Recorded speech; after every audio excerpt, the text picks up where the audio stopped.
94 नवंबर का एक स्पेशल कुंडली है, बढ़िया कुंडली है।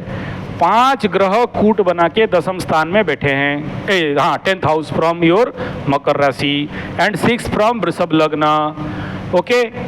ओके देन इसमें एक खाली फॉल्ट क्या है, सूर्य यहाँ पर नीच अवस्था में गया है।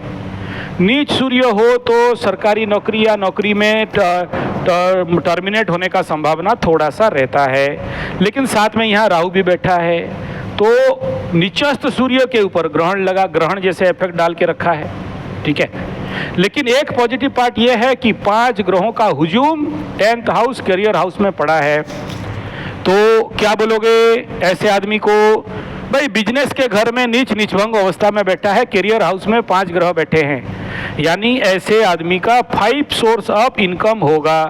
आप बोलोगे मैं एक ही सोर्स ऑफ इनकम में बैठूंगा तो कहाँ से बनेगा बाबा। आप बोले नौकरी छोड़ दिया, बिजनेस में आया, बिजनेस डामाडोल हो गया, मकर राशि का हूँ, 7.5 लग गया, ओके कोई बात नहीं।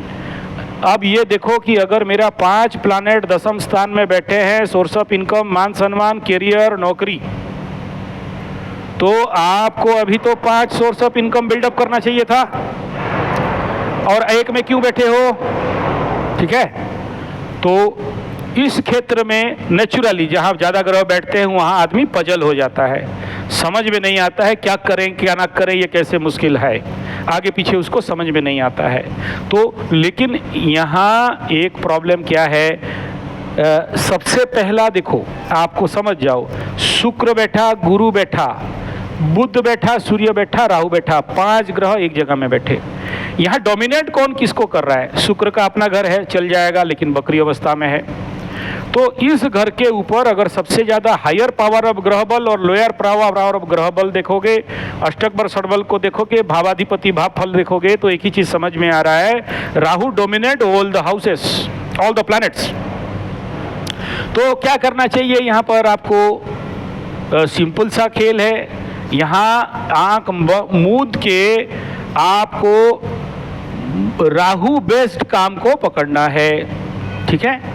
तो गो थ्रू द देखो राहु क्या करता है यहाँ पर ना, अननेसेसरी रिस्क लेने के लिए आदमी के दिमाग में डालता है, और राहु का महादशा है, तो राहु जो देना था देते देते आ गया। अभी end part of the Rahu महादशा है, 1 साल बाकी है, तो 1 साल का रिस्क लेके आप राहु रिलेटेड बिजनेस पे हाथ मार सकते हो। लेकिन एक बात याद रखना, राहु महादशा खत्म हो रहा है, गुरु बृहस्पति महादशा शुरू हो रहा है, तो 10th स्थान में गुरु चांडाल का भी इफेक्ट मिलेगा, ठीक है। तो आंख मूंद के क्या बोलना चाहिए, महाराज अभी क्या करोगे, इसका टोपी उसका सर, उसका टोपी इसका सर करो। महाराज कोशिश करो कि जितने भी क्या बोलते हैं, घर बेचना, ज़मीन बेचना, कंप्यूटर रिलेटेड काम करना, इंटरनेट रिलेटेड काम करना, दूसरे का काम करा देना। देखो गुरु चांडाल जितना खराब है उतना अच्छा है। आप बहुत, ये आदमी बहुत चालाक रहेगा, चतुर रहेगा, ये जानता है कहाँ से घुसेगा कहाँ से निकलेगा।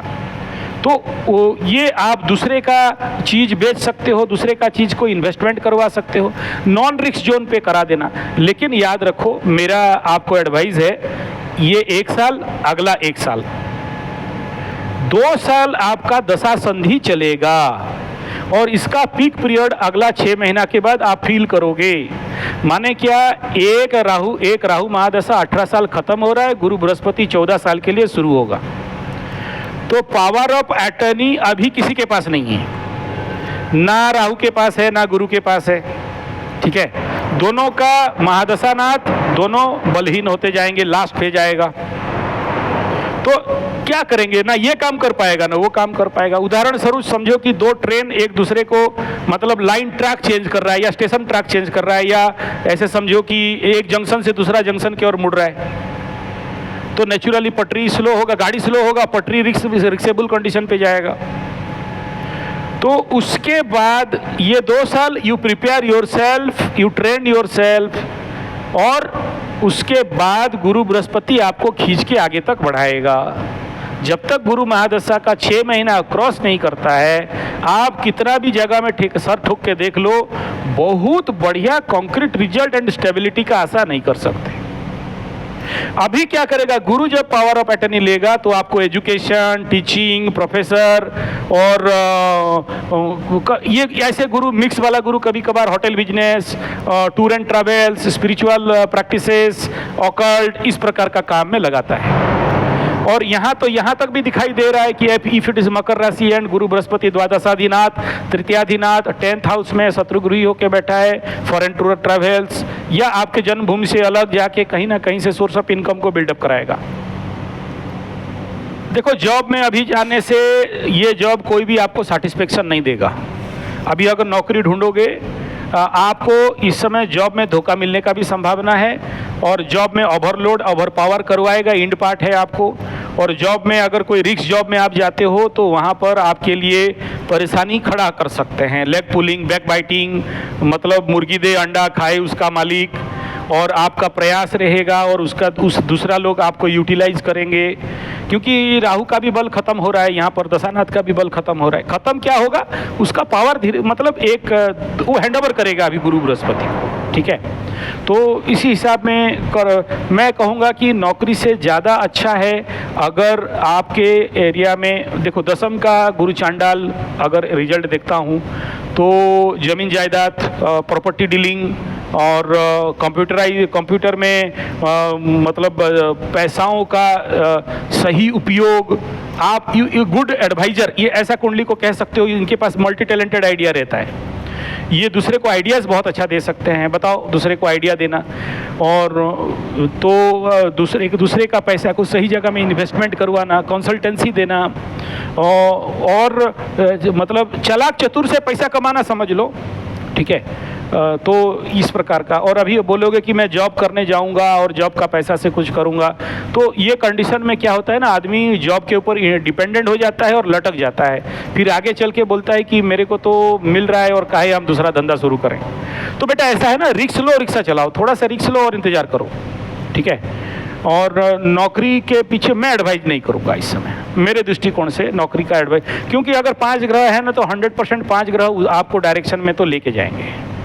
ऐसा कुंडली मेरा एक अति क्लोज मित्र का है 94 वाला, तो वो जितना बार जॉब करे उतना बार फेंकाए वहाँ से, क्योंकि पकड़ लो एक प्लैनेट है जो आपको नौकरी देगा, पकड़ लो, वहाँ पर नौकरी देने वाला प्लैनेट स्वग्रही शुक्र है, वो उस नौकरी को भगाने वाला राहु भी है।